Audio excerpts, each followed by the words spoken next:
بہت بڑا اعزاز ہے، میں بہت زیادہ خوش ہوں، تو بہت اچھا لگا ہے، لوگوں نے بہت زیادہ پسند کیا ہے۔ تو سر سجاد حیدر خان انہوں نے یہ ساری ایگزیبیشن کا ارینج کیا تھا، تو ایمبیسی کی طرف سے، تو وہاں پہ لوگوں نے بہت زیادہ پسند کیا، تو بہت اچھا لگا جی، بہت اچھا رسپانس آیا۔ نہیں، بڑی اچھی بات ہے، اور یہ واقعی پاکستان، یہ بھی پاکستان کے لیے ایک کامیابی ہے کہ بیلاروس میں اس طریقے سے ایک پاکستانی جن کی کوریوگرافی جو ہے وہاں پر نمائش کے لیے پیش کی گئی ہے۔ مجھے تھوڑا سا عائشہ بتائیے گا، خطاطی کا شوق آپ کو کب ہوا، کب سے تھا، آپ نے باقاعدہ سیکھی، کسی سے تربیت حاصل کی، یا بچپن سے آپ کر رہی تھی؟ جی مجھے شوق تو بچپن سے ہی تھا، تو کرتے کرتے پھر میں نے اس کو سر عامر کمال صاحب سے باقاعدہ سیکھا، تو اب 10 سال سے میں اس کو پروفیشنلی کر رہی ہوں الحمدللہ۔ رائٹ عائشہ، آپ کے ہم جو ہے وہ عقب میں دیکھ رہے ہیں کہ آپ کے دونوں طرف جو ہے وہ آپ کا کام ہمیں نظر آ رہا ہے۔ اچھا، میں کینوس ذرا اپنے دماغ میں، میرے ذہن میں ذرا چھوٹے کینوس ہے، لیکن ماشاءاللہ یہ تو بڑے لائف جو ہے وہ سائز کینوسز ہیں۔ آپ کی جو بائیں جانب جو لال والی جو پینٹنگ ہے اس پہ آپ نے خطاطی کی ہے، وہ کیا ہے، اس کے بارے میں بتائیے، میڈیم بتائیے، اور پھر اس کے بعد اپنی جو دائیں جانب ہے آپ کی، وہ اس سے بڑی لگ رہی ہے، وہ بلو اینڈ وائٹس پہ جو آپ کا ہے، دونوں کے بارے میں بتائیے، آپ نے کیا لکھا ہے اور کس مومنٹ پہ لکھا تھا، کیا کیفیت تھی، کیونکہ آرٹسٹ کی کیفیت ہمیشہ وہ کینوس پر اترتی ہے۔ سو پلیز ہمیں بتائیے۔ جی یہ ریڈ پینٹنگ یہ میں نے آیت الکرسی لکھی ہے، ٹھیک ہے، اور یہ سورہ یاسین، تو یہ مکس میڈیا ہے کینوس پہ جی، تو بہت ہائی کوالٹی اس میں کلر یوز کیے جاتے ہیں، کیونکہ پھر پینٹنگ کبھی خراب نہیں ہوتی۔ کس مومنٹ پہ لکھا تھا، کب بنائی تھی ہے؟ کب بنائی تھی؟ سورہ یاسین تو میں نے سب سے پہلے حفظ کی تھی نا، تو سورہ یاسین تو میں بہت زیادہ پڑھتی ہوں۔ اچھا، اس تو میں نے بہت جی، اور سورہ رحمان بھی بہت زیادہ لکھی ہے میں نے، لوگ بہت زیادہ پسند کرتے ہیں، چاروں کل، آیت الکرسی۔ جی خطاطی جب آپ پاکستان میں اپنے شہر میں اپنے انسٹیٹیوٹ میں کر رہے ہوتے ہیں اس کی بات اور ہوتی ہے، لیکن جب آپ کو ایک ہم کہتے ہیں نا کہ جب دیگر ممالک جانا پڑتا ہے اور وہاں پر دنیا بھر سے لوگ آئے ہوتے ہیں، دیگر ممالک سے بھی آئے ہوتے ہیں، اور ان سب کے سامنے کام پیش کرنا ہوتا ہے، تھوڑا سا نروس ہو جاتا ہے انسان، تھوڑا سا پریشر ہوتا ہے۔ آپ کی کیا فیلنگس تھی جب آپ بیلاروس جا رہی تھی اور وہاں پر آپ کی خطاطی پیش کرنی تھی، تو آپ کے کیا جذبات تھے، کیا فیلنگس تھیں، کیا ایموشنز تھے؟ خوشی تھی، تھوڑی ٹینشن تھی، یا آپ نے کہا کہ نہیں یہی تو مومنٹ ہے میری لائف کی؟ جی خوشی بہت زیادہ تھی، لیکن نروس بھی بہت زیادہ تھی، اور آپ یقین کریں وہاں پہ جا کے پاکستان سے بھی زیادہ میں نے کانفیڈنس سے سب کچھ کیا، تو وہاں پہ لوگوں نے بہت زیادہ پسند کیا، وہ ایسے فیل کرا رہے تھے نا کہ جیسے کوئی آرٹسٹ جو ہیں وہ تو آسمان سے اتر کے آئے نا، بہت اچھا انہوں نے ٹریٹ کیا، بہت زیادہ۔ دیکھیں یہی اپریسیشن ہر ایک کی ضرورت ہے، اور ہر ایک کو اپریشیٹ کرنا مایا بہت امپورٹنٹ ہے۔ عائشہ، جس طرح شاہزیب نے سوال کیا اسی سے ریلیٹڈ میں ایک سوال کروں گی کہ جب آپ وہاں گئیں، آپ نے اس ایگزیبیشن میں دیکھا کہ اور بھی ممالک کے لوگ تھے، کیا لگتا ہے، کیونکہ پاکستان میں کیلیگرافی کرنے والے بہت اچھے اچھے آرٹسٹ ہیں، میں ایک چینل میں تھی پہلے، اس میں جیسے صاحب کا چینل ہے شاہزیب کا، وہاں پر باقاعدہ ایک حضرت بیٹھتے تھے جن کا کام ہی کیلیگرافی کرنا ہوتا تھا، اور ان سے میں اکثر جا کے شوق کیا جا کے مایا لکھوایا کرتی تھی، اتنا خوبصورت لگتا تھا لکھوانا بھی، خالی اپنا نام بھی، تو واقعی میں یہ بہت ہی خوبصورت آرٹ ہے۔ تو جو آرٹسٹ پاکستان میں اس وقت ہیں اور ان کو وہ ایکسپوجر نہیں ہے، آپ کو کیا لگتا ہے اس طرح انٹرنیشنلی ان آرٹسٹ کو ایکسپوجر مل سکتا ہے عائشہ؟ بالکل ہونا چاہیے، اور دیکھیں میں اتنی دیر سے کام کر رہی تھی، میری ایگزیبیشن پہلے بھی ہو رہی تھی، لیکن میں خود نہیں وہاں پہ جا رہی تھی نا، تو لوگوں کو اتنا پھر وہ ویلیو نہیں کرتے، لیکن جب میں نے وہاں پہ اب گئی ہوں تو اس کے بعد تو اب جی بس عائشہ ہو رہی ہے، تو بہت اچھا لگ رہا ہے، تو ہونا چاہیے۔ عائشہ ہو رہی ہے بھائی، یہاں بھی عائشہ ہو رہی ہے، عائشہ بالکل ہونی چاہیے عائشہ، اور اسی وجہ سے ہونی چاہیے کہ آپ ماشاءاللہ بہت اچھا کام کریے۔ تھوڑا سا مجھے یہ بتائے گا، خطاطی سب کرتے ہیں اور اکثر ہم آرٹسٹ کو دیکھ رہے ہوتے ہیں، اور آپ بھی بہت عرصے سے کر رہی ہیں یقینی طور پر، لیکن جب سورہ رحمان آپ نے لکھی تو خاص طور پر ایک عقیدہ جڑ جاتا ہے، ایک محبت بھی ہے، اس کا اظہار بھی ہے، تو آپ کی کیا فیلنگس تھی جب آپ خاص طور پر یہ تیار کر رہی تھیں؟ جی بے شک، یہ تو دیکھیں یہ تو روحانی طور پہ بھی کنیکشن ہوتا ہے کیلیگرافی کرنے والوں کا، قرآن پاک لکھتے ہیں تو سوچتے بھی رہتے ہیں نا دماغ میں، اکثر اگر میں بیٹھی ہوئی ہوں اچانک سے لکھنا شروع کر دیتی ہوں ایسے ہی انگلیوں کے ساتھ ہوا میں ہی. تو اس طرح ہوتا ہے آرٹسٹ کا روحانی طور پہ بھی ہوتا ہے کنیکشن. تو یہ میں نے گورنمنٹ کا پروجیکٹ کیا تو بہت بڑی پینٹنگز تھی کہ یہ گھر کے اندر بھی نہیں آ سکتی تھی, 9x16 فیٹ کی تھی. تو یہ ٹیرس پہ بیٹھ کے میں نے کام کیا دھوپ میں. 9x16 فیٹ کی ہیں جی, تین پینٹنگز ہیں جی. اچھا, یہ 3 پینٹنگز ہیں اس طریقے سے آپ نے تیار کی. اچھا, میں عائشہ پوچھنا چاہ رہی تھی آپ سے 2-3 اور چیزیں, اور وہ یہ تھا آپ نے کہا کہ مکس میڈیم ہے. جی, مکس میڈیم مطلب آئل اور واٹر, یا آپ نے, کیونکہ میرے لیے بڑا مشکل ہے being communication designing student my self for 2 years, تو میں نے جب میں پینٹنگ کرتی تھی تو مجھے آزما کا ایشو تھا, اس لیے میں نے آئل میڈیم چھوڑ دیا. تو مکس میڈیم کرنا کون سا آپ نے کیا, اور کیا آپ کے لیے چیلنجنگ نہیں رہا, کیونکہ ماشاءاللہ آپ اتنا زیادہ کام کر رہی ہیں؟ جی اسٹارٹ میں مشکل ہوتی ہے, لیکن اس میں ایکریلک کلر زیادہ یوز ہوتے ہیں. اس کے بعد آئل جو ہے وہ بہت کم یوز ہوتا ہے, اور فیبرک کلر بھی یوز ہوتے ہیں. تو یہ بہت یہ سلیکٹ کرنا ہوتا ہے نا کہ اس کی کوالٹی کتنی اچھی ہے. اور مارکیٹ میں کہاں اویلیبل ہیں, اگر ہے کوئی آپ سے رابطہ کرنا چاہے, جس طرح میرے دل میں بڑا پھوٹ رہا ہے کہ میں آپ سے کہوں کہ مجھے بھی جو ہے وہ آپ سے ہم اپنے گھر پہ لگانا چاہ رہے ہیں, ذرا عائشہ بتائیں ہم کیسے حاصل کریں آپ سے؟ جی بالکل, مجھے بہت زیادہ لوگ کانٹیکٹ کرتے ہیں. الحمدللہ اتنا کام ہے کہ مجھے سمجھ نہیں آ رہی میں کیا کروں. میری نیکسٹ ایگزیبیشن ہے US میں, تو اس کے لیے بھی کام کر رہی ہوں. تو یہ سب بس اللہ کی طرف سے یہ, اور میں ادھر سے کافی کلرز وغیرہ ادھر سے بھی لیتی ہوں. الحمدللہ. عائشہ, پاکستان میں بھی آپ ایگزیبیشنز, مختلف ایگزیبیشنز میں حصہ لیتی رہتی ہیں, کیونکہ ہم میرے خیال میں لاہور میں اگر آپ موجود ہیں تو لاہور میں بہت ساری ایگزیبیشنز ہوتی ہیں, خطاطی کی بھی, پینٹنگز کی بھی. تو اگر لاہور میں جو لوگ موجود ہیں یا پاکستان بھر میں جو بھی لوگ موجود ہیں وہ آپ کا کام دیکھنا چاہتے ہیں, تو مختلف ایگزیبیشنز جو اپ کمنگ ہیں اس کے حوالے سے بھی کائنڈلی کچھ بتائیے گا, تاکہ لوگ آ سکیں. ایٹ لیسٹ آپ کی جو پینٹنگز ہیں, پھر پاکستان کے لیے بہت بڑا اعزاز بھی ہے, جس طریقے سے آپ بیلاروس گئی ہیں تو وہ دیکھنا چاہتے بھی ہیں, تو وہ کہاں وزٹ کر سکتے ہیں, یا آپ کی کوئی اپنی ایسی گیلری ہے جہاں پر آپ فریکوینٹلی وزٹ کرتی رہتی ہیں؟ جی, سب سے پہلے جزاک اللہ. اور اپ کمنگ میری جو ایگزیبیشن ہے وہ کراچی میں ہے, پھر لاہور میں ہے, اس سے پہلے شاید انشاءاللہ US میں ہے, اور میرا اسٹوڈیو ہے, اسٹوڈیو وزٹ کر سکتے ہیں, لوگ آتے ہیں تو دیکھیں میرا کام آ کے. اور انشاءاللہ میں جلدی کلاسز بھی اسٹارٹ کروں گی, کیونکہ بہت زیادہ لوگ کہتے ہیں کہ ہم نے سیکھنا ہے, تو میں چاہتی ہوں. اچھا, یعنی کہ آپ نے یہ پلان بنایا ہے, گول سیٹ کیے ہیں کہ میں نے مستقبل میں سکھانا بھی ہے, آگے بچوں کو بھی سکھانا ہے, باقی جو بھی شوق رکھتا ہے اس کو سکھانا ہے. جی بالکل, اصل مشن تو میرا یہی ہے. کیا بات ہے, زبردست. آپ ایک تو آپ ایسی جگہ پر گئیں جو کہ رشیا اور یوکرین کے بالکل بیچ میں ہے, اور وہاں پر جا کے آپ نے جو ہے وہ اللہ کے نام کی, آپ نے جو ہے وہاں پر میں کہوں گی ایک طرح سے تبلیغ کی, آپ نے پھیلایا نور. تو میرا خیال ہے اللہ تعالیٰ نے چاہا تو انشاءاللہ اس کام کے بھی جو ہے وسیلے سے آپ کے لیے بہت آسانیاں ہوں گی. اور میں کہتی ہوں کہ یہ کسی بلیسنگ سے کم نہیں ہے عائشہ, کہ آپ ماشاءاللہ اللہ کے نام کو لے کر اس محبت, اس عقیدت اور اس روحانیت کو لے کر آپ آگے بڑھی ہیں. آئی ایم ویری شیور آپ امریکہ میں بھی بہت سارے فینس بنا کے آئیں گی, وہاں پہ بھی عائشہ ہوگا. جی بالکل ایسے ہی ہے. اور وہاں پہ میں نے ماسٹر کلاس کی, اور دیکھیں وہاں کسی کو پتا تو نہیں نا کہ یہ عربی میں کیا لکھا ہوا ہے, تو وہ کہتے تھے کہ ہمیں لکھ کے دکھائیں. ٹھیک ہے, تو وہ ان کو پتہ نہیں ہے, سمجھ نہیں آتی, لیکن پھر بھی ان کو کنیکشن فیل ہوتا تھا. اور پھر وہاں پہ ہم سے پوچھ رہے تھے کہ پاکستان میں تو یہ ہے لڑکیوں کو باہر نہیں جانے دیا جاتا, یہ وہ. میں نے کہا دیکھیں ہم آپ کے سامنے ہیں, تو بہت اچھا امپریشن ان پہ پڑا ہے. کہنا بس یہ گلا بڑھیا نے. جی بالکل ہے, اور کیا بولو, یہ تو بس. اور کیا پتا آپ کے اس کام سے آپ کو دیکھ کر کوئی اس, دیکھیں نا اللہ تعالیٰ راستے بناتا ہے, وسیلے بناتا ہے, اور کوئی آپ کی طرف کھنچ جائے اور دین کی طرف آ جائے تو کیا خوبصورت بات ہوگی, اور آپ وسیلہ بن جائیں گی تو پھر اور آپ کی جو ہے وہ. اچھا, اور جیسے کہ آپ ذکر کر رہی ہیں, انہوں نے آپ سے اس کے معنی تو نہیں پوچھے, آپ نے کچھ اس حوالے سے بھی ان کو گائیڈ کیا یا بتایا کہ آپ نے کیا اس پہ جو ہے خطاطی میں لکھا ہے؟ جی بالکل, ان کو بتایا, اور وہ ان سے میری بات ہوتی ہے ابھی تک. کوئی کہتی ہے میں آپ کی مما ہوں, کوئی کہتی ہے میں آپ کی سسٹر ہوں.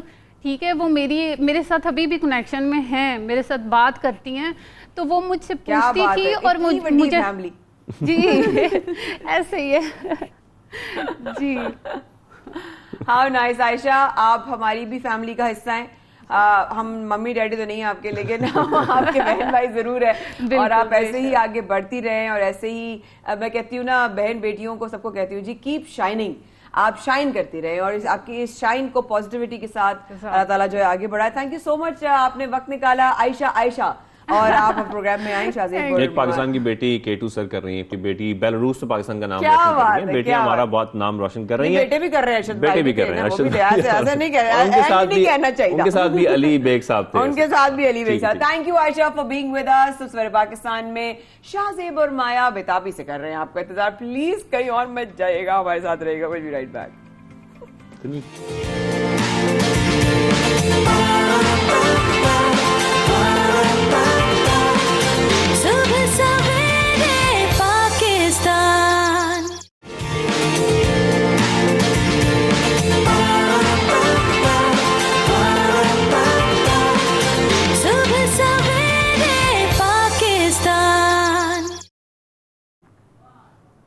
ایک بار پھر شاہزیب اور مائک سے دینے کا بہت شکریہ. وقفے سے پہلے ہم بات کر رہے تھے پاکستان کے فخر کی, اور وقفے کے بعد شاہزیب اور مائک ایکچولی ہم ابھی بریک میں ہی بات کر رہے تھے, تو ہم نے کہا کیوں نہیں اسی پر سیگمنٹ بھی کر لیا جائے کہ بارشیں شاہزیب تھمنے کا نام نہیں لے رہی اور موسم مسلسل.